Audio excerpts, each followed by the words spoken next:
Our life's journey is also like this. We don't know how to find our way. We are traveling and we are seeking. The seeking is the force which drives us sometimes crazy. We don't know what to do. We have to seek something. We are not satisfied with what we have. So we go on seeking. Now what are we seeking? We have no idea as to what we have to seek. A thing that will give us satisfaction. The place which will stop our journey.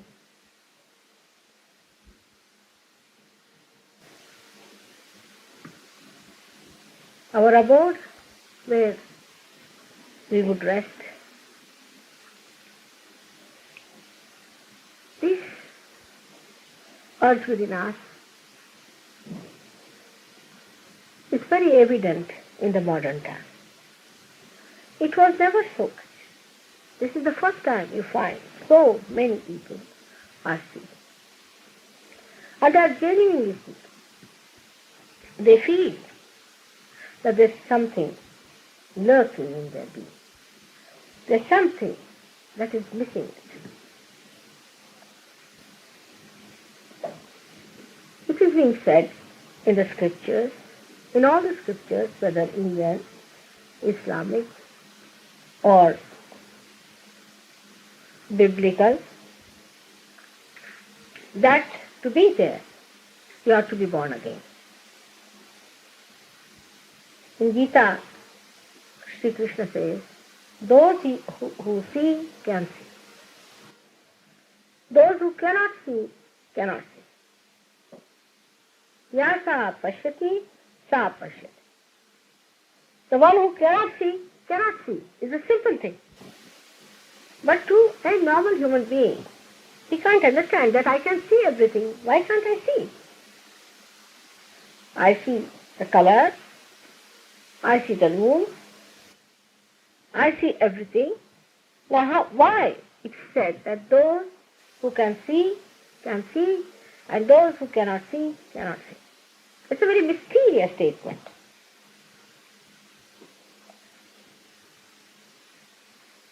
Supposing I say that in these petals there are lots of cells, and it's divided into many cells. Then you say, no, we see them. There are only petals. We don't see any cells. So you require a microscope. You have to make a section of that, and under the microscope you can see there are cells. You can see the cells clearly under the microscope.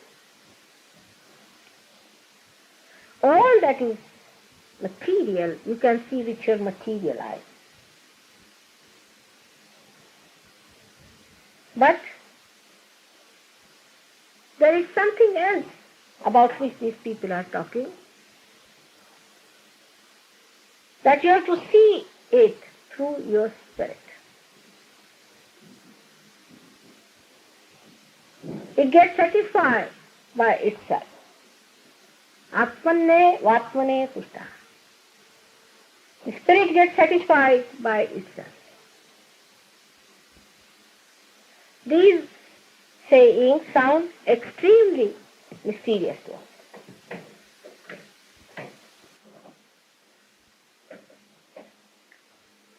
But if I say this room is dark, come inside and you can see. But you come inside, you find it's still dark, you can't see anything. So somebody puts on the light and you see everything. This is also outside us, putting the light. Microscope. This is paropsha, is the outside, by which your material eyes can be projected more. You can see more. But if I say you have to see inside, You can't turn your eyes back to see inside. That you cannot do. So what is the method by which you can see inside, or feel inside, or go inside? Through our eyes, our attention goes out. We see everything. But supposing tomorrow something topples down, immediately our attention is attracted towards that happening. So inside us, there must be some arrangement, some happening that must be attracting our attention inside, and that's how we must be going inside.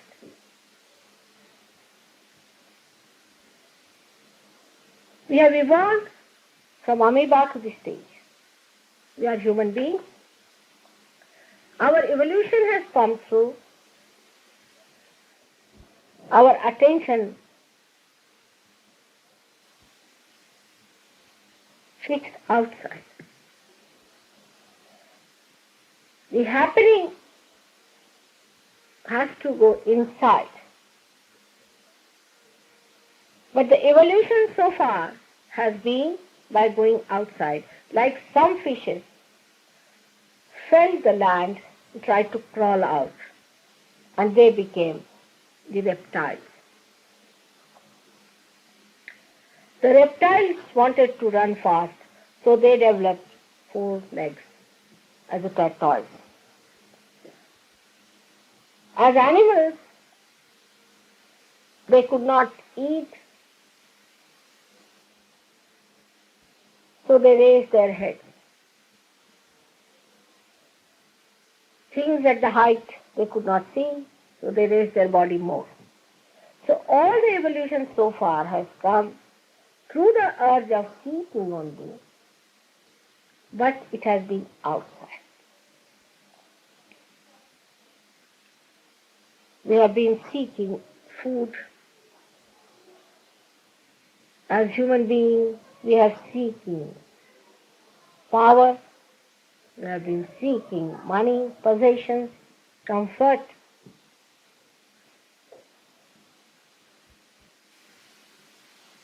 But now the seeking has to go within. For example, when we are building a house, we build all the outside and everything properly. When it is all done outside, then you go inside and start decorating. In the same way, you have to go inside to achieve the last breakthrough. For example, we have made a fortress for ourselves, and we have to enter inside the fortress to enjoy it. We have to penetrate inside the house to enjoy it. But our attention is outside. We cannot go inside. So something has to happen that you are to be sucked in. Some sort of a vacuum is created inside by which you are sucked in. It's a beautiful arrangement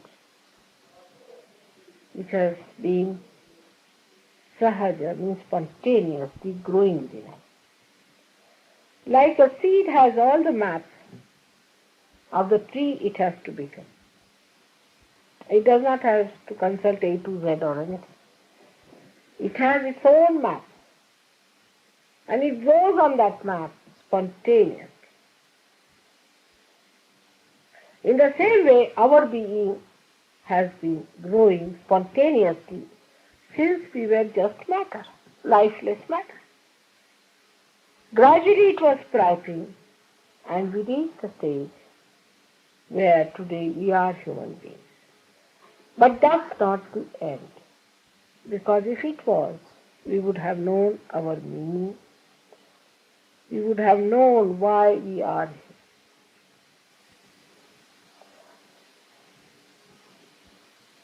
Now, the happening takes place through the awakening of this Kundalini. It is placed in the triangular bowl. It is there. You can see with your naked eyes, it is there. We are here to tell you the message that now this last evolutionary process which has to take place has started. Like every instrument has to be prepared first of all and put to the mains so the electricity starts flowing through it and starts manifesting. In the same way, your instrument has been created so beautifully, and the electricity that they call as the divine power of love of God has to flow through. To connect you to that power, very beautifully, God Almighty has placed this energy of Kundalini in your triangular bowl. I say, this is the power of divine love. There are so many powers we know of course, apart from the material powers we have. We know that there are people who are indulging into all kinds of subconscious powers, into all kinds of supraconscious power, because a person can just make these flowers gather together, sitting down here. A person can just break this with one hand. But do you get anything out of that? If it is your living process of germination, do you get any transformation out of it? Supposing somebody breaks this, so what? We can otherwise also break it. If you put it to some electrical saw, you can get it. If somebody is sitting down here, collects the flowers, so what? If anybody has any such powers, they are all outside powers. The electricity has to flow inside.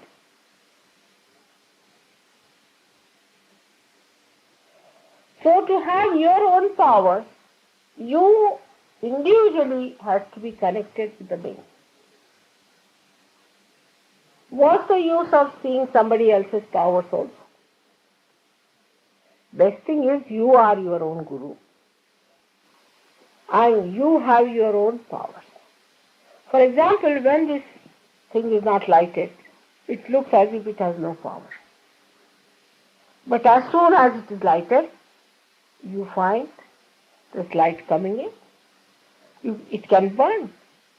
Not only it can give you light, but it can burn. It can melt. It has all the powers of fire as soon as it is unlit. Potentially it had all the powers, but it was not aware of it. In the same way, whatever potential powers you have got, we have to tap them. These powers reside within us, still unenlightened. As soon as they are enlightened, you become aware of your powers. All of you are in my heart. And I love you very much.